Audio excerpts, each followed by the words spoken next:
padre siempre dice que daría la vida por sus hijos, pero nadie imagina lo que realmente pueden llegar a hacer para recuperarlos. Porque cuando se cruzan ciertos límites, no aparece la fuerza, aparece la desesperación, esa que te empuja a lugares de lo que después te cuesta volver. Y es ahí, en ese instante tan frágil, donde descubrís de qué estás hecho, y cuánto puede quebrarse una persona cuando le arrancan lo que más ama. Hoy te voy a contar Prisoners, una historia tan humana como oscura, donde nadie sale intacto. Porque hay momentos que te cambian para siempre, pero nadie te prepara para el que el de verdad te destruye. Unos minutos antes de la tragedia, las familias parecen totalmente normales. La de Keller, sencilla, trabajadora, con una madre sensible pero amorosa, y un padre que siempre sintió que su misión era protegerlos de todo. La de los Birch, más relajada, cálida, confiada, creyendo que nada malo podía pasar en un día cualquiera. Pero ahí está el contraste, la calma antes de la tormenta hace que la tragedia se sienta todavía más cruel. Todo empieza simple, un día frío, una familia reunida, estaban celebrando, y dos niñas que salen a buscar un silbato. Pero en un parpadeo desaparecen. Ahí es cuando todo se derrumba, cuando tu hijo se pierde, perdés el control, la calma, y una parte tuya también se va con él. Keller, el padre, entra en un estado que no tiene nombre, una mezcla de odio, rabia, culpa y desesperación. El tiempo deja de avanzar, hasta que se convierte en un enemigo que te grita, cada segundo que pasa, ellas están un poco más lejos. El detective Loki toma el caso, serio, frío, metódico, pero profundamente comprometido, porque acá lo urgente son ellas, dos niñas que desaparecieron sin dejar rastro. Y a medida que la búsqueda sigue, te das cuenta de que esta historia trata en el fondo de la desesperación y de cómo es capaz de quebrar a quienes intentan sostenerlo todo. De pronto una casa rodante sospechosa aparece. Adentro un joven llamado Alex, callado, lento, con la mirada perdida en algún lugar del que nunca volvió. La policía lo detiene, pero no hay pruebas, nada concreto. La policía decide liberar a Alex, porque aunque es un adulto, su mente funciona como la de un niño de 5 años. No puede responder con claridad, no sostiene una historia y se confunde constantemente. Legalmente eso lo vuelve incapaz de ser interrogado como un sospechoso normal. Además no hay pruebas físicas que lo vinculen con el secuestro. No hay rastros, no hay testigos, no hay nada sólido. Por eso, aunque Loki sospecha, no puede retenerlo por la ley, y Alex queda libre. Mientras lo liberan, Alex susurra algo que congela a Keller por dentro. No lloraron hasta que las dejé. Para Loki es una frase suelta, un error, un ruido sin sentido, pero para un padre cualquier palabra que mencione a sus hijas pesa como una condena. Alex vuelve a su casa, pero Keller ya no puede volver a sentir calma. Hay un momento clave que queda grabado en él, cuando su esposa, totalmente destruida, le dice: Dijiste que podrías protegernos. Esa frase no es un reproche, es una carga, una presión emocional que se le clava como una herida. Y en ese estado de miedo, culpa y desesperación, Keller empieza a convencerse de que tiene que hacer algo, lo que sea, para recuperar a sus hijas. Aunque eso lo empuje a cruzar un límite del que ya no podrá volver. Siente que la policía no entiende su urgencia, que el tiempo no lo ayuda, que nadie ve lo que él ve en Alex. Y en una decisión que nace del pánico y del amor deformado, secuestra a Alex. Lo mete en una casa abandonada y empieza a interrogarlo, a presionarlo, a lastimarlo. No porque quiera hacerle daño, sino porque siente que tiene que hacerlo, porque cree que ese es el único camino para salvar a las niñas. Y acá entendés algo terrible: cuando el miedo te presiona, podés cruzar límites que jamás pensaste cruzar. Es brutal, es incómodo, pero es humano. Mientras Keller tortura a Alex, Loki se hunde en su propio laberinto. Pistas que no llevan a ningún lado, vecinos que esconden más de lo que dicen, un caso antiguo de un chico desaparecido y símbolos repetidos. La presión lo está quebrando también. Y una noche de lluvia, Loki llega a la casa de un cura. Encuentra una escena que parece arrancada de una pesadilla. Un cadáver sentado en una silla con una cruz invertida marcada en el pecho. El cura, temblando, le cuenta la verdad. Un hombre llegó hace muchos años devastado y confesó haber secuestrado a varios niños.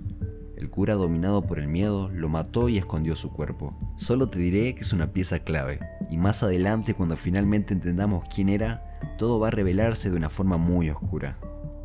Los días pasan, Alex está roto, Keller también. Su esposa empieza a quebrarse bajo el peso de la desesperación. Los vecinos miran con recelo. La policía presiona sin entender. Las pistas se enfrían y el tiempo sigue siendo un enemigo. Y vos, como espectador, no podés evitar de preguntarte: ¿Qué haría yo si estuviera en el mismo lugar? Porque esa es la fuerza de Prisoners, te obliga a mirarte en un espejo incómodo, a sentir la línea que separa la desesperación de la locura y a darte cuenta que cualquiera podría cruzarla. Justo cuando Keller está completamente consumido por la idea de que Alex es el secuestrador, la historia golpea con algo que lo hace temblar. Aparece otro sospechoso, un hombre que huye desesperadamente de la policía, como si llevara un crimen encima. Cuando revisan su casa, encuentran algo que nadie esperaba ver. Cajas llenas de ropa de niño, muchas manchadas de sangre. Es imposible no pensar inmediatamente en las niñas. Y por primera vez, Keller siente que tal vez se equivocó con Alex. La verdad se revela, la sangre era de cerdo y el hombre estaba obsesionado con los laberintos, llenando cuadernos, dibujos y paredes enteras con ellos.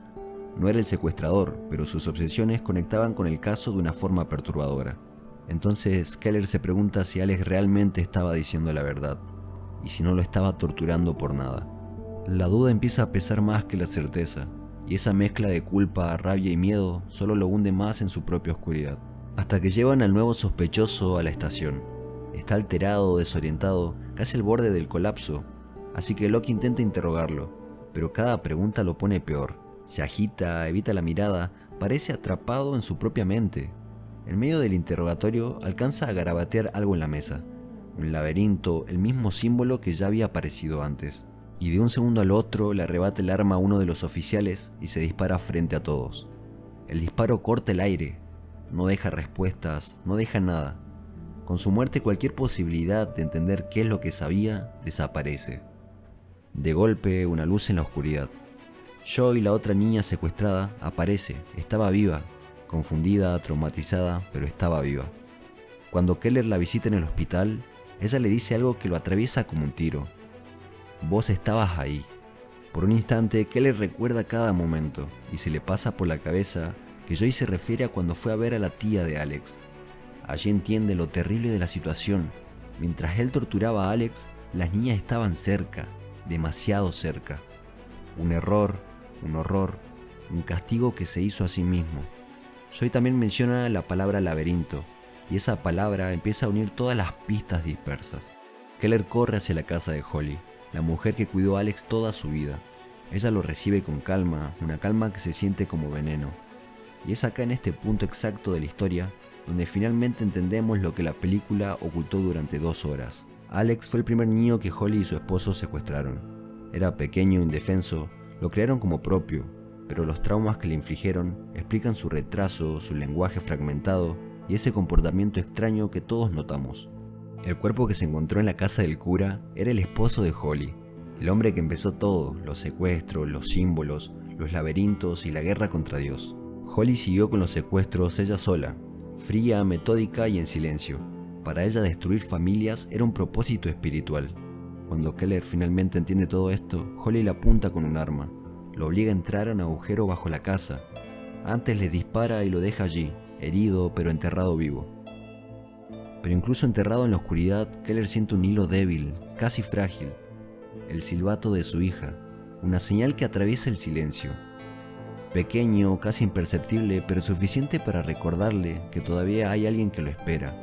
Alguien por quien seguir respirando, por quien seguir luchando.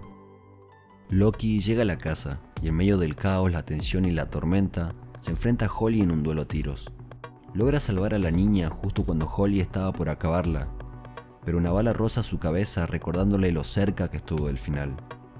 Holly queda abatida, pero la amenaza sigue presente. Loki y la niña están heridos y todavía deben llegar al hospital para ponerse a salvo. Y mientras todo esto ocurre, Loki no lo sabe, pero Keller está enterrado a metros de distancia, llamando en silencio sin poder intervenir. Cada segundo cuenta, la desesperación y la esperanza se cruzan, y el precio de cada decisión queda grabado para siempre. Loki llega al hospital casi sin aliento. Anne está débil, desorientada, pero está viva. Los médicos la reciben de inmediato, mientras él queda en el pasillo cubierto de barro y sangre seca, todavía temblando por el disparo y la carrera contra el tiempo. No dice una palabra, solo observa cómo se la llevan, pero gracias a él, Anna estaba bien. Un día después la policía revisa la zona. Todo parece cerrado, todo parece terminado. Loki se queda un momento mirando el lugar pensando y sintiendo el peso de todo lo que pasó. Entonces escucha algo, un sonido débil. Un silbato casi perdido entre la tierra. Una señal, un llamado de auxilio enterrado bajo la oscuridad. La cámara se queda fija en él, en su duda, en su respiración contenida. Nunca vemos la respuesta. Nunca sabemos si alcanza a llegar a tiempo. Porque Prisoner se trata de mirar hasta dónde puede quebrarse un ser humano. De entender que la desesperación puede hacerte cruzar límites que nunca imaginaste. Y aún así, en medio de la oscuridad más profunda, un hilo frágil de esperanza puede ser lo único que te mantenga de pie. Porque a veces creemos que tenemos el control sobre quién somos. Creemos que nunca cruzaríamos ciertos límites. Creemos que el bien y el mal están separados por una línea clara. Pero cuando la vida te arranca lo que más amás y esa línea desaparece, en ese vacío es donde descubrís quién sos de verdad. A veces el monstruo no está afuera, a veces está adentro, esperando que el miedo lo despierte. Sin duda Prisoners es una película intensa. Si te gustó, te dejo aquí 2 películas más que seguro te van a encantar. Y contame en los comentarios qué película querés que te cuente en los próximos videos. Hasta la próxima.